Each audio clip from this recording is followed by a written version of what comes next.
출애굽기 2장 16절에서 22절 말씀 한 절씩 교독하도록 하겠습니다. 미디안 제사장에게 7딸이 있었더니 그들이 와서 물을 길어 구유에 채우고 그들이 아버지의 양떼에게 먹이려 하는데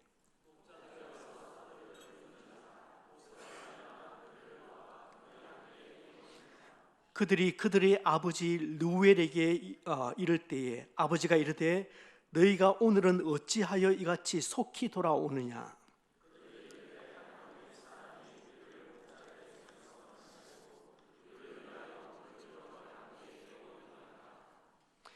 아버지가 딸들에게 이르되 그 사람이 어디 있느냐. 너희가 어찌하여 그 사람을 버려두고 왔느냐.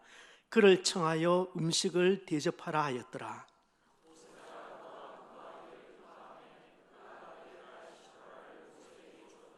함께 읽습니다. 그가 아들을 낳음에 게르솜이라 하여 이르되 내가 타국에서 나그네가 되었음이라 하였더라.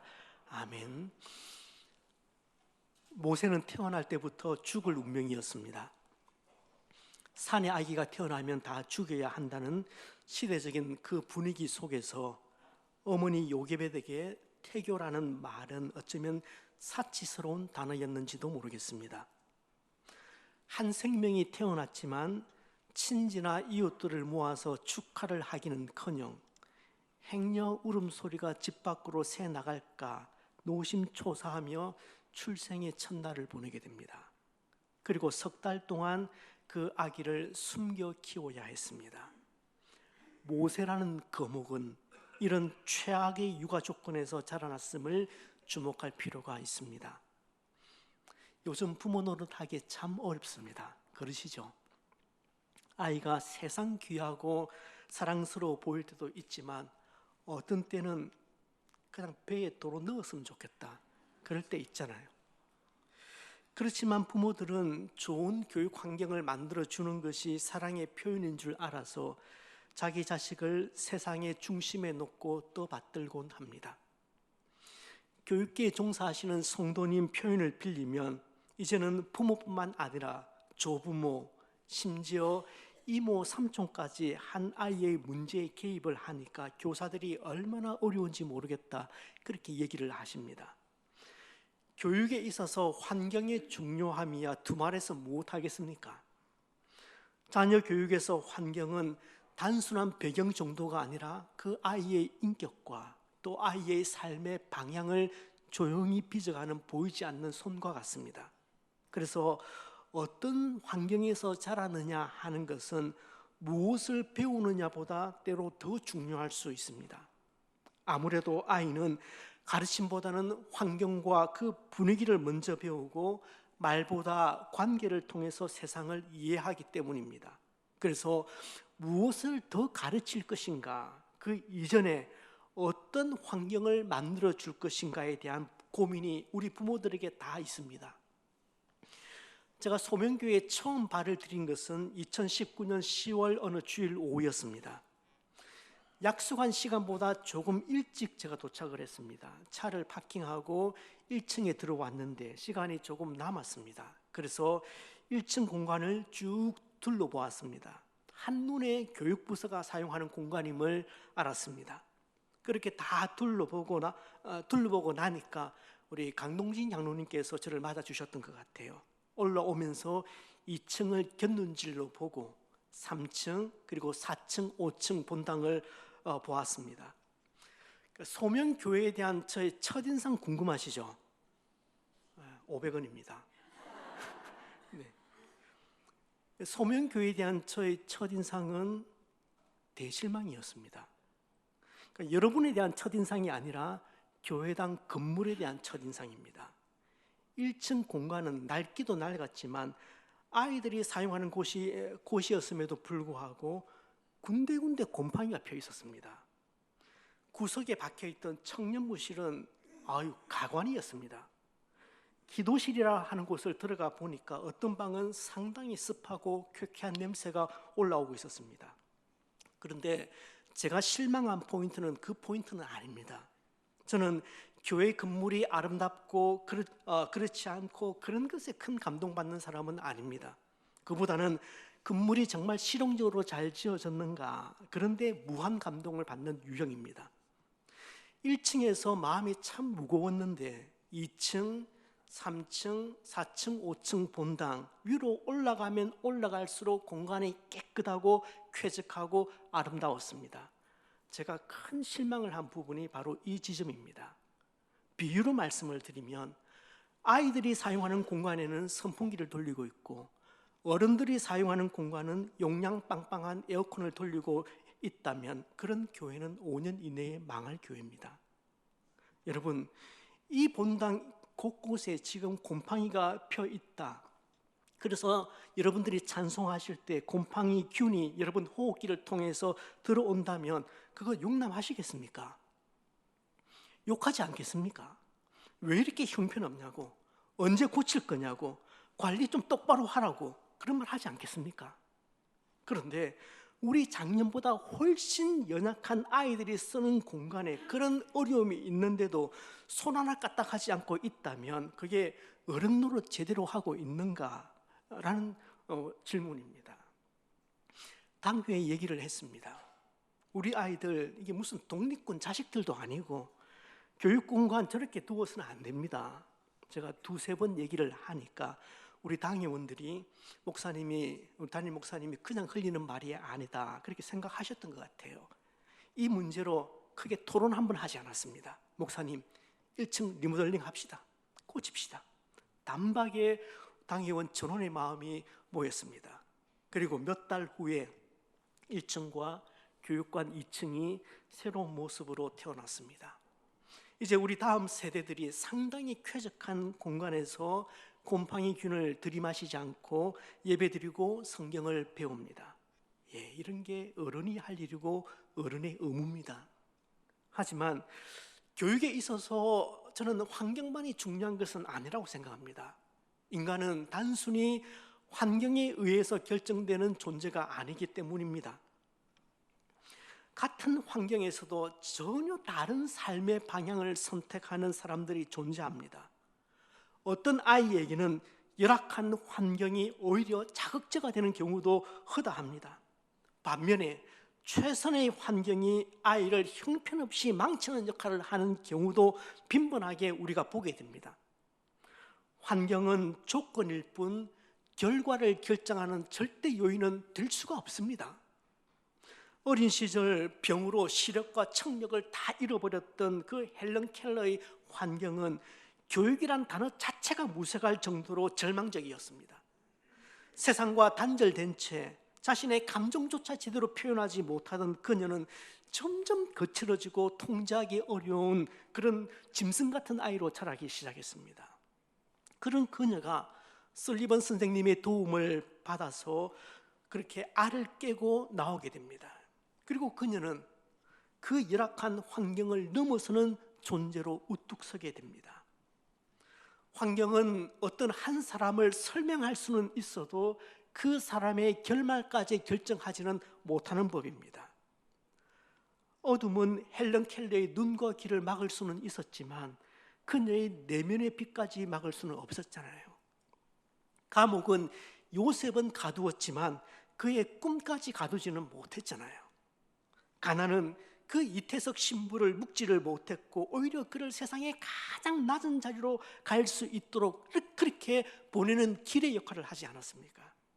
그래서 부모와 자신을 둘러싼 과정 환경을 탓하고 또 자신을 축소시키고 또 열등화시키는 그 청소년들, 끊임없는 그 비교의식에 사로잡혀서 자신의 소중한 인생을 스스로 갉아먹고 또 쉽게 포기해버리는 학생들을 볼 때면 얼마나 안타까운지 모릅니다. 그런데 어디 자라나는 자녀들만 그렇겠습니까? 환경 탓하는 것은 우리 어른들도 불평불만 달고 사는 아이들 못지 않습니다. 여러분, 아무리 앞뒤를 그리고 또 좌우를 둘러봐도 정말 도피하고 싶은 열악한 환경에 처한다면 모세를 한번 생각해 보시는 것은 어떨까요?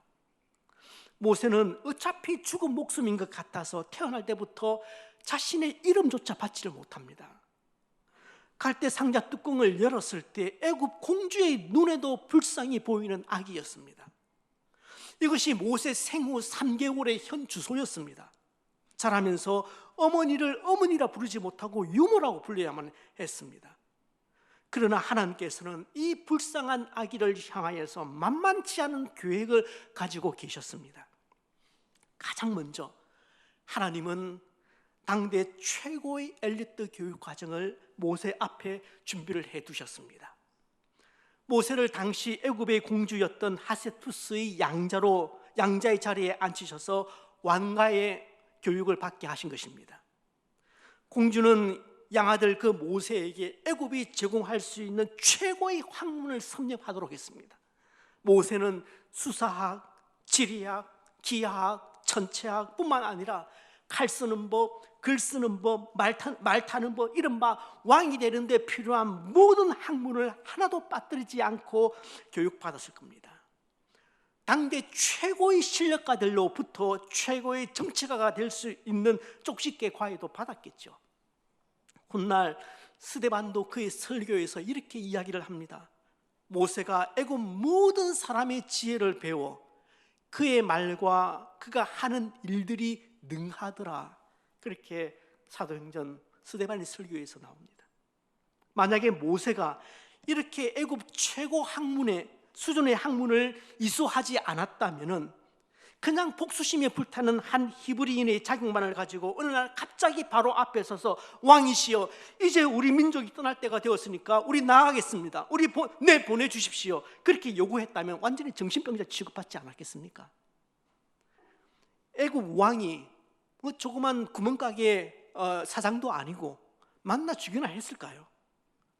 그 말을 들은 하나님 우리 보고 나가라고 하십니다. 이제 가나안으로 가야 될 때입니다. 그 말을 들은 이스라엘 사람들도 콧방귀를 꼈을 겁니다.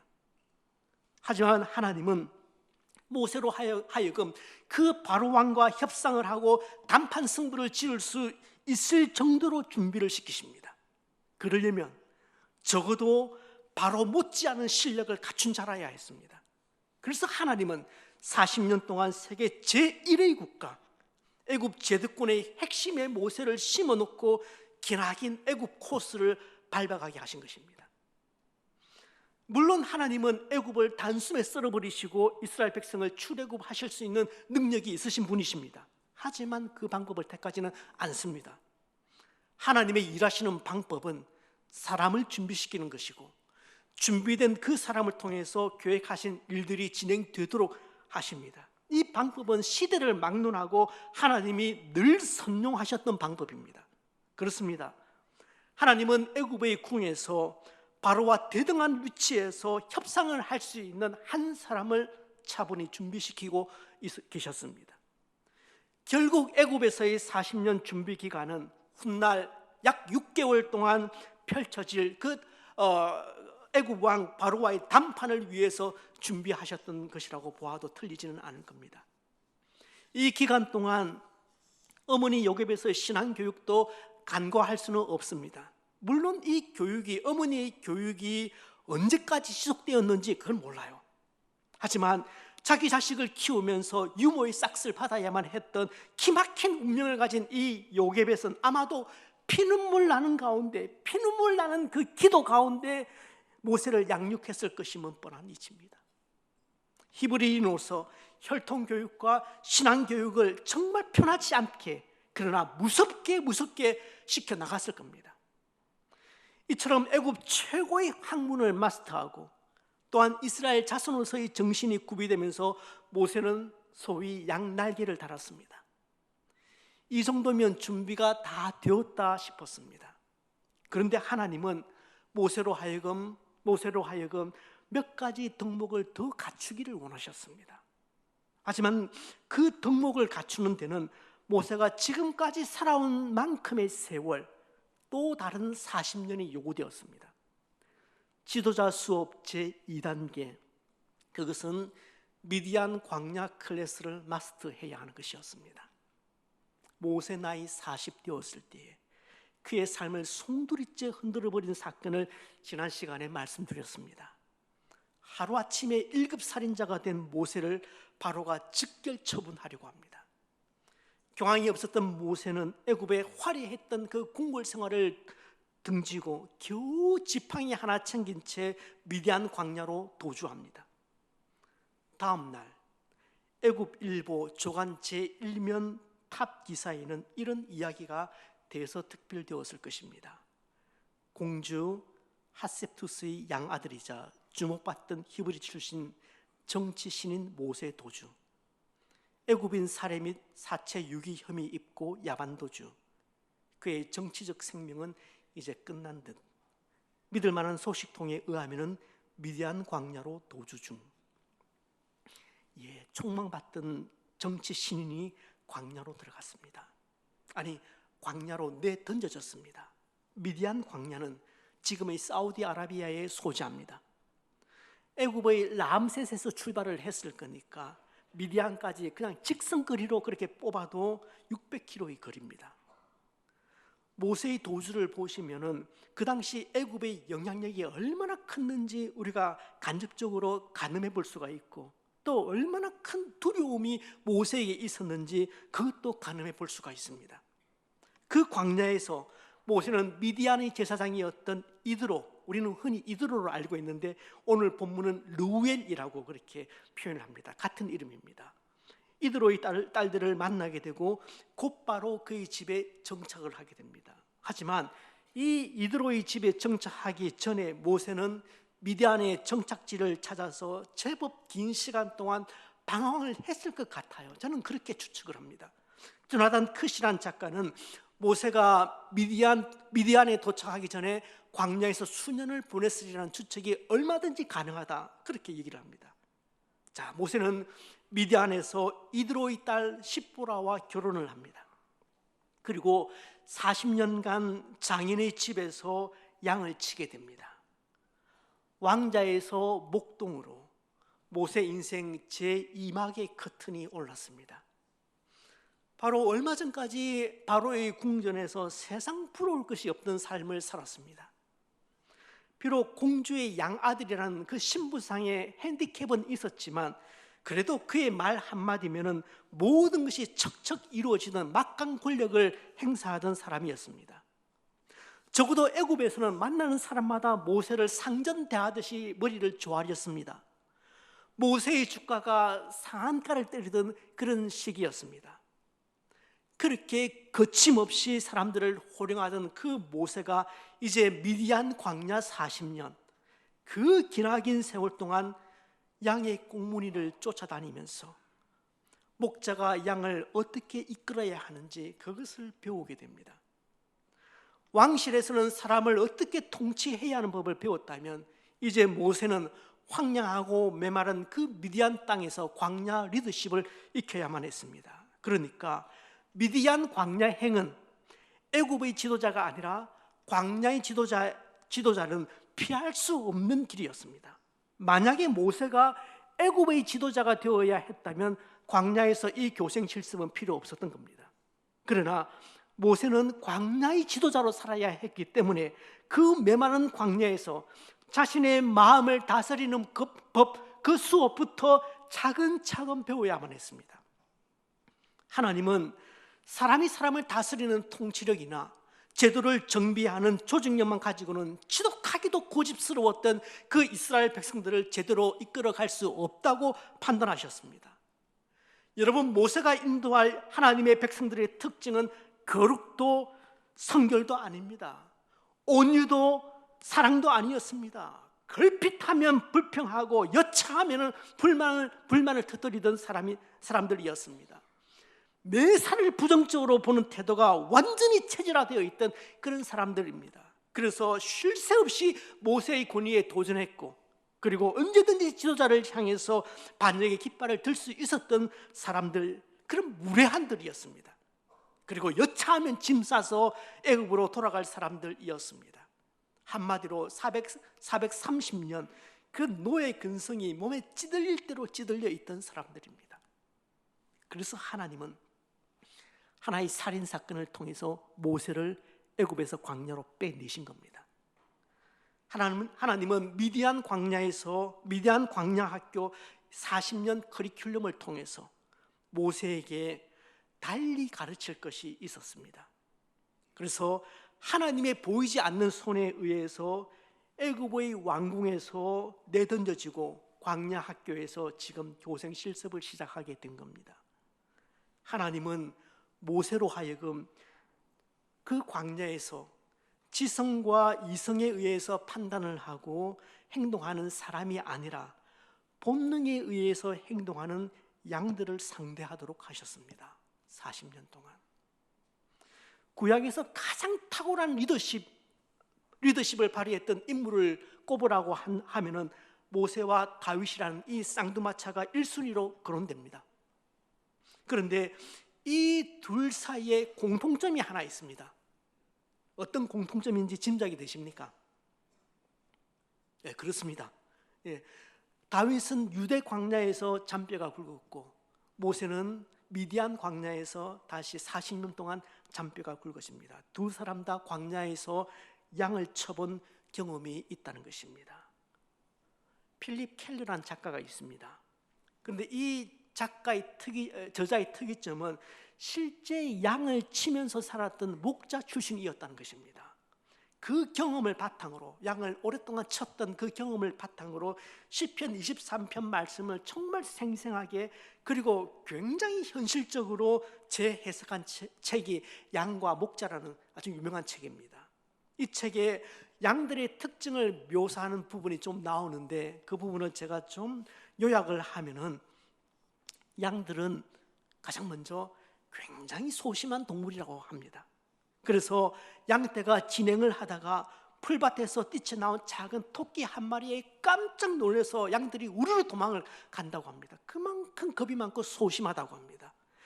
이런 두려움이 있을 때는 양들이 좀채 눕지를 못한다고 해요. 그러니까 쉬지를 못하는 거죠. 늘 신경이 곤두세워진 채 긴장하며 그렇게 있는 겁니다. 쉼이 없는 겁니다. 또한 양들은 아무런 무기가 없습니다. 대부분의 동물 세계에서는 나름대로 질서가 만들어집니다. 그리고 그 질서 속에서 리더가 되기 위해서 다투기도 합니다. 호랑이와 사자는 이빨 힘의 세기에 따라서, 독수리는 그 쪼아대는 부리의 강함에 의해서, 그런데 양들은 아무런 무기가 없어요.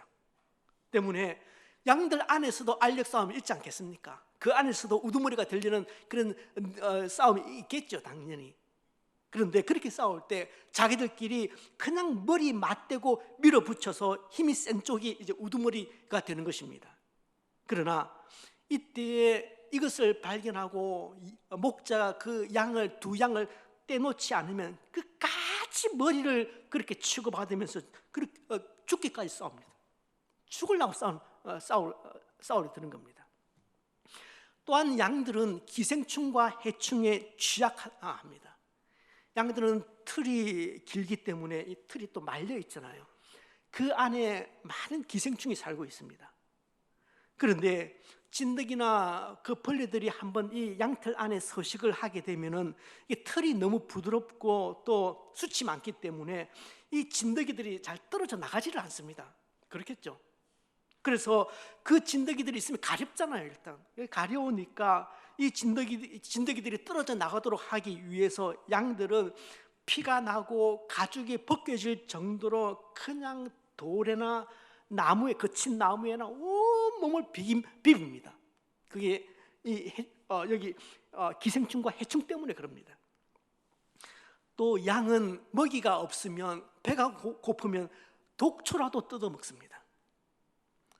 하나만 더 말씀드리면, 양은 우리 아시는 것처럼 정말 무지한데, 그러니까 여기서 끝나면 좋은데 무지한데 고집이 세답니다.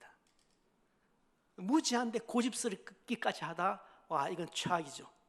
보통 고집이 아니랍니다. 이런 양의 특성을 보면 누가 보이죠? 죄인인 우리가 보이는 거죠. 하나님께서 왜 모세에게 양들을 치는 환경으로 몰아넣었는지 이해가 되십니까? 그런데 양과 관련하여서 놀라운 사실은 이런 공포감, 세력 다툼, 알력, 기생충, 배고픔의 문제 여전히 해결되지 않고 남아있을지라도 그 가운데 한 가지 조건만 갖추어지면은 양들이 쉼을 얻는다고 그렇게 얘기를 합니다.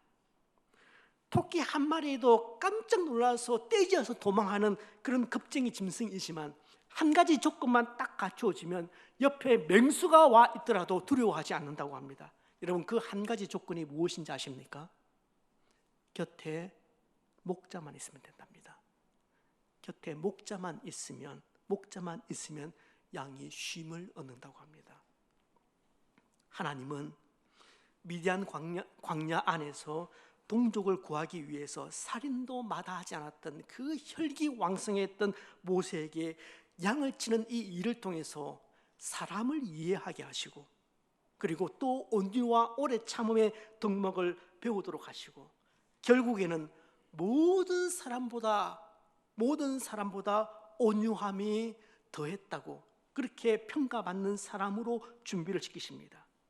뒤에 때로는 양보다 못한 그 이스라엘 백성들을 인도하던 모세를 보면, 야, 이 사람은 정말 간도 없고 쓸개도 없다, 그렇게 느껴질 때가 있거든요. 그렇지만 왜 힘들지 않았겠습니까? 어떨 때는 그 이스라엘 백성들 끌어갈 때 죽을 정도로 힘이 들었을 겁니다. 한 공동체의 지도자가 된다는 것은 온갖 오해, 비난, 모욕에 노출되는 일입니다. 그런데 모세가 이 광야 학교에서 훈련받지 않고 왕궁에서 곧바로 하나님께 부르심을 받았다면 백성들이 그를 향해서 퍼붓는 그 비난들, 모욕들, 그 광야 안에서 오롯이 견디지 못했을 겁니다. 만약에 예전의 모세의 성정과 기질대로 그 백성들을 왕궁에서 그냥 그대로 인도를 해냈다면 출애굽하고 몇 날 못 가서 분명히 서로 멱살 잡고 치고받는 그런 사달이 났을 겁니다. 모세 자신도 그 혈기를 이기지 못했을 겁니다. 어쩌면 더 이상 너네 같은 떨거지들하고는 같이 못 간다, 그리고는 제일 먼저 짐 싸서 애굽으로 돌아갔을 사람이 저는 모세였을 것이라고 생각합니다. 이처럼 광야는 우리의 거칠고 모난 부분을 깎고 채우는 역할을 합니다. 이스라엘 백성들도 깎일 부분이 참 많았지만 모세도 만만치 않았습니다. 그것은 우리 또한 마찬가지입니다. 예수 믿는다고 하지만 여전히 내 안에 깎여야 할 부분이 얼마나 많은지 모릅니다. 어떨 때는 내가 나 자신을 보면은 얼마나 부끄럽고 또 실망이 되는지 모릅니다. 조금만 더 인내하면 되는데 그걸 못 참아서, 그걸 인내하지 못하고 얼마나 쉽게 불평하고 불만을 늘어놓는지요. 때로는 나 자신이 가시 같은 존재가 되어서 주변을 콕콕 찌르면서 상처를 주고 있습니다. 이런 우리에게 광야라는 제어장치라도 없다면 곱비 풀린 망아지처럼 우리가 행동하게 될 것입니다. 자기 부인은 찾아볼래야 찾아볼 수 없는 그런 신앙인이 될 수 있습니다. 그러니 광야로 들어가시면 하나님께서 나의 어떤 부분을 깎으려고 하시는지 조용히 묵상해 보시길 바랍니다. 내 안에 어떤 부분이 그렇게 날이 서 있는지, 어떤 부분이 그렇게 가시가 돋아 있는지, 어떤 부분에서 나밖에 모르는 신앙인이 되어 있는지 먼저 살펴보셔야 합니다. 그게 보여야 합니다. 그래야 이래서 하나님께서 나를 지금 이 광야로, 미디안으로 밀어 넣으셨구나, 그때 나의 광야는 의미가 있어지는 겁니다.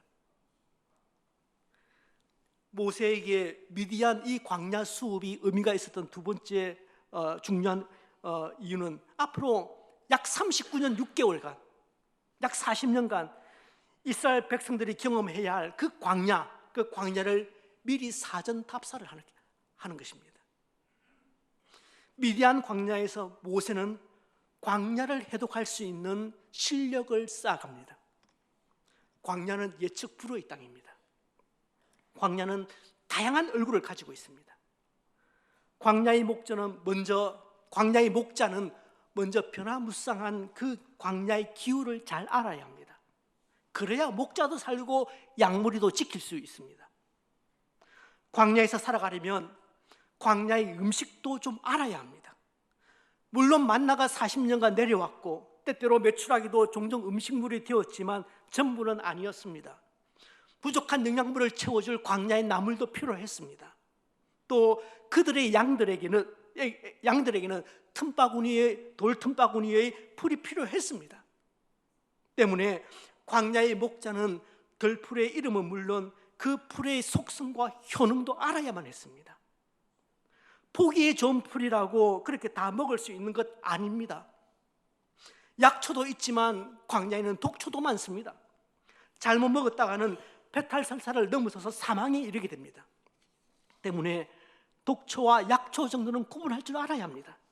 이것은 애굽의 교실에서 식물 도감으로 배울 수 있는 성질의 것이 아닙니다. 직접 광야로 나가서 눈으로 보고 경험을 해야만 합니다. 꽃과 풀과 나무와 열매를 만져보고 또 냄새도 한번 맡아보고 때로는 살짝 입에 넣고 씹어 보아야 합니다. 또한 광야에서는 독성을 지닌 곤충들과 위험한 짐승들이 존재합니다. 굶주린 맹수들이 언제든지 달려듭니다. 광야에 서식하는 불뱀들은 독성이 얼마나 강한지 모릅니다. 뒤에 그 사건 겪죠. 물리는 즉시 고온에 시달리다가 죽어나가는 겁니다. 더 위험했던 것은 곳곳에 매복해 있던 적들입니다. 그들은 유해관계에 따라서 언제 어떻게 그들을 공격해 올지 모릅니다. 끊임없이 이스라엘 뒤통수 치는 민족들이 있었잖아요. 그래서 하나님은 모세를 출애굽한 백성들보다 40년 먼저 광야로 보내어서 그곳에서 혹독한 훈련을 시키시는 겁니다. 이처럼 모세의 광야 리더십의 대부분은 애굽의 교실에서가 아니라 미디안 광야에서 습득된 것이라고 보는 것이 맞습니다. 그래서 출애굽한 200만 그 수많은 백성들 중에서 광야를 가장 잘 이해하고 있었던 사람은 다름 아닌 모세였다고 저는 생각합니다. 모세만큼 광야를 제대로 아는 사람은 없었을 것이라고 생각합니다. 미디안 광야에서 가장 큰 수확이 있다면 모세가 하나님을 더 깊이 알아가고 오직 그분만을 점점 더 의존하게 되었다는 사실입니다. 모세 자신의 이야기이기 때문에 상당 부분 이 부분이 생략되어 있습니다만은 정황을 통해서 능히 알 수 있는 대목입니다.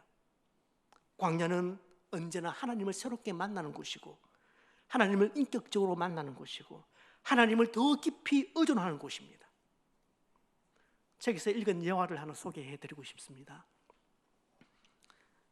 팔레스타인에서 유학을 하던 목사님이 이 양치기들의 삶과 양떼들의 생태를 직접적 경험해 보고 싶어서 한동안 그들과 함께 살았다고 합니다. 그러니까 현장 체험을 한 거죠. 그러던 어느 날 갑작스러운 기상 변화로 심한 폭풍우가 몰아쳐서 급하게 양들을 피신을 시켜야만 했습니다. 그런데 근처에 동굴이 하나밖에 없었습니다. 그래서 여러 목자들이 각기 자기 양떼, 다른 양떼를 데리고 와서 한 동굴 안으로 그렇게 동시에 다 피신을 하게 되었습니다. 꽉 찼죠. 이제 비가 그치고 양들이 동굴을 떠날 때가 되었습니다. 목사님은 어떻게 이 많은 양떼들이 서로 섞이지 않고 자기 목자들을 따라 나갈까 되게 궁금했답니다. 그런데 그 의문은 너무 쉽게 풀렸습니다. 폭풍우가 그치자 양치기 한 사람이 먼저 일어나서 나가면서 휘파람을 부르면서 나갔습니다. 그러자 딱 한 무리의 양떼들이 일어나서 그 양떼들만 일어나서 그 목자를 뒤따라 나갑니다. 또 다른 목자가 일어나서 휘파람을 불면서 나가니까 또 딱 한 무리의 양떼가 일어나서 그렇게 따라 나가는 것이었습니다. 그렇게 양들은 자기 목자의 음성을 듣고 차례차례 동굴을 떠나가는 것을 보았다고 합니다. 여러분, 양은 자신의 목자만을 따라가야 합니다. 번지수 잘못 찾으면 웅덩이에 빠지기 십상이고 광야의 짐승들에게 공격을 받아서 온몸에 큰 상처를 받을 수도 있습니다. 심지어는 목숨을 잃을 수도 있습니다. 여러분, 하나님은 저와 여러분이 선택할 수 있는 수많은 옵션 가운데 하나가 되기를 원치 않습니다. 하나님은 저와 여러분이 믿고 의지하고 따라야 할 유일한 목자가 되기를 원하십니다. 광야 밖에서는, 세상에서는 수많은 옵션 가운데 좋은 옵션 하나로 하나님을 그렇게 선택하며 살아가기도 합니다. 그러나 광야에서는 그럴 수 없습니다. 세상에서는 수많은 옵션을 우리가 집어넣고 그 가운데 좋은 옵션 하나로 하나님을 집어넣어서 살아갈 수 있지만 광야에서는 그러지 못해요. 광야에서는 그동안 내가 가졌던 수많은 옵션들의 그 허상을 깨닫고 그것들 다 털어버리고 유일한 옵션인 하나님을 선택하고 그 하나님만을 의지하고 그 하나님만을 따르겠다고 다시금 결심하는 곳이 광야입니다. 주님, 저 이제는 주님 없이는 못 삽니다. 주님의 보호하심과 주님의 인도하심 없이는 저 살 수 없습니다. 그렇게 다짐할 수 있는 곳이 광야입니다. 신앙의 연조가 바르게 쌓인다는 것은, 신앙의 연조가 바르게 쌓인다는 것은 내가 영적으로 더 강해진다기보다는 더욱더 주님을 의존하는 존재로 바뀌어 가는 것이라고 저는 그렇게 이해합니다. 젊었을 때는 주님 저 해보겠습니다, 두 주먹을 불끈 쥐었다면 신앙의 연조가 쌓이면 쌓일수록 주님, 제가 주님 없이는 아무것도 할 수 없는 존재입니다. 그래서 주님만 의존합니다. 이렇게 변한다고 믿습니다. 나이 60이 되고 70이 되었는데도 아직도 주님 제가 알아서 하겠습니다, 그렇게 두 주먹을 불끈 쥐고 혈기를 부린다면 그건 나이를 거꾸로 드시는 겁니다. 지금 이 자리에는 은퇴하는 장로님도 계시고 오늘 기도도 은퇴하신 장로님이 하셨습니다. 신앙의 연조가 깊은 권사님 그리고 집사님들도 이 자리에 계십니다. 여러분 젊은 시절에, 여러분이 한참 주가를 날리던 그 시절에 교회를 섬기시고 그렇게 신앙생활 하실 때는 삶에 어떤 시련들이 오더라도 꿋꿋하게 그 시련들을 헤쳐나갈 수 있는 강한 신앙인이 되고 싶다, 그런 열망들 다 있으셨을 겁니다. 그런데 20년, 30년 신앙생활을 하고 나니까, 20년, 30년 교회를 섬기고 나니까, 주님을 섬기고 나니까 아주 강한 그리스도인이 되어 있던가요? 연배가 60, 70, 80줄로 들었으면 이제는 무슨 신앙의 돌을 터득해서 그 어떤 일에도 동요하지 않는 그런 흔들리지 않는 신앙인이 되어 있던가요? 그렇지 않을 겁니다. 오히려 시간이 지나면 지날수록 나는 참으로 연약한 존재구나, 하나님의 은혜가 없다면 나는 망할 수밖에 없는 존재구나, 이것을 뼈저리게 느끼실 겁니다. 그래서 사망의 음침한 길을 걸어갈 때마다, 사방으로 우겨쌈을 당할 때마다, 아니 매 순간순간마다 하나님의 인도하심과 하나님의 보호하심이 없다면 안 된다는 사실을 여기에 있는 그 젊은 세대들보다 뼈저리게 느끼기 때문에 하나님을 더 의지하게 되고 하나님을 더 의존하게 되셨을 것입니다. 그래서 무슨 일을 만나도 예수 의지합니다, 그렇게 찬송 부르는 분들이 바로 여러분들 아닙니까? 제가 시니어들이 참 존경스럽게 보이는 부분은 그 시니어들이 어떤 무엇을 할 수 있는 능력 때문이 아닙니다.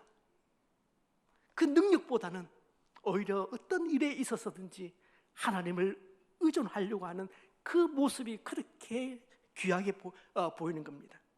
그래서 늘 입술에서 무슨 일을 만나도 주만 의지합니다, 예수 의지합니다, 이렇게 찬송 부르며 또 하루를 걸어가시는 거죠.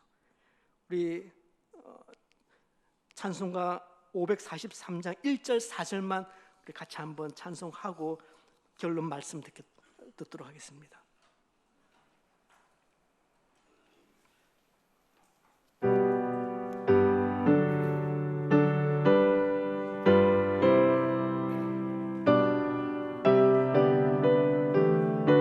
어려운 일 당할 때, 어려운 일 당할 때 나의 믿음 전하,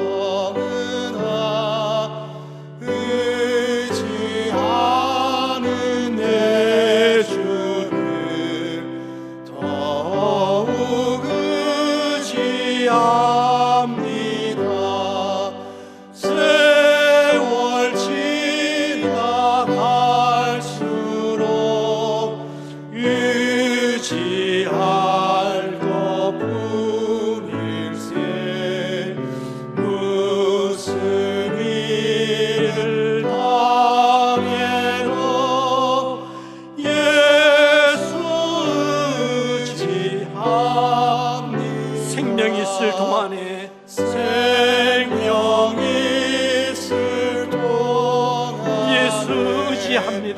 예수 의지합니다. 천국 올라가도록 의지할 것뿐일세. 세월 지나갈수록 세월 지나갈수록 의지할 것뿐일세. 의지할 것뿐일세. 무슨 일을 당해도 예수 의지합니다. 아멘.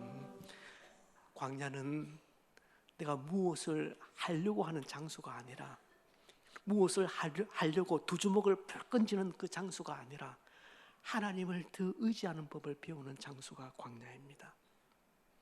모세는 미디안 광야로 내던져졌습니다. 그런데 그곳은 그냥 내던져진 장소가 아니라 흔들리며 준비되던 장소였습니다. 당장 나에게 그렇게 불편해도, 그래도 하나님이 필요하다면 필요한 겁니다. 그것을 믿으셔야 합니다. 성도 여러분, 인간은 강한 것 같아도 사실은 너무 연약한 존재입니다. 얼마나 함량 미달인지 모릅니다. 그래서 더욱 목자 대신 주님이 필요합니다. 양이 목자를 떠나서 홀로 살아갈 수가 없듯이 주님의 자녀 또한 아버지를 떠나 홀로 살아갈 수가 없습니다. 그러니 사랑하는 성도 여러분, 광야 인생 걸어가시는 동안 그 하나님을 유일한 목자로 믿고, 그래서 그 하나님만 따라가는 저와 여러분 되시기를 주님의 이름으로 축복합니다.